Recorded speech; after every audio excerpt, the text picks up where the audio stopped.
Cultural influences on mate preferences.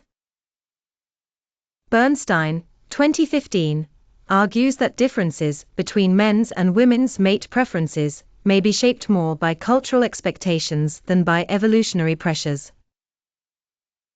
For instance, in societies where women have limited access to education or economic independence, they may place greater importance on a partner's financial security.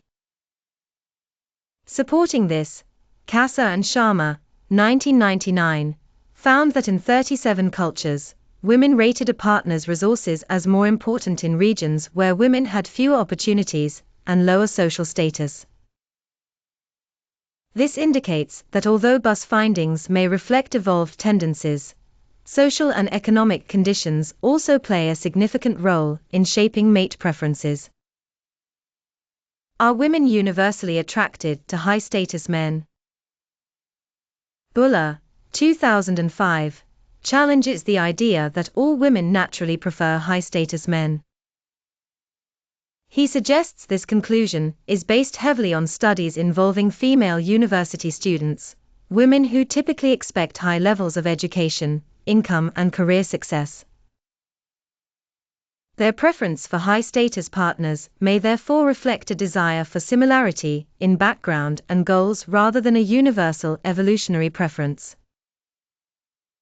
Buller argues that evidence for a worldwide female preference for high-status males is weak. Mate choice in real relationships.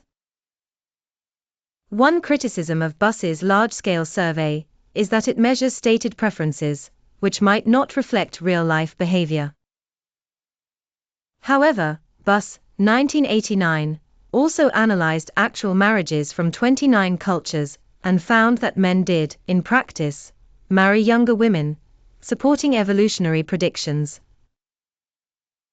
Critics also point out that surveys may be more accurate measures of preference than marriage records, especially in cultures where arranged marriages limit individual choice. Mate preference and the menstrual cycle. Pentenvogt et al., 1999, suggested that women's preferences change across the menstrual cycle. Their study found that women generally preferred slightly feminized male faces for long-term relationships, signaling kindness and good parenting, but at peak fertility, they were more drawn to masculinized faces, which may indicate strong genetic benefits. However, a meta-analysis by Wood et al., 2014, reviewing 58 studies, found little evidence to support a fertility-linked preference for masculine men, casting doubt on Pentenvogt's conclusions. Sexual selection and human displays. Some human traits appear to have evolved through sexual selection rather than survival value, functioning similarly to a peacock's tail. Creativity is one such trait. Nettle and Clegg, 2006, compared male artists and poets with men in non-creative careers. Creative men had significantly more sexual partners, and their level of creative output positively predicted the number of partners.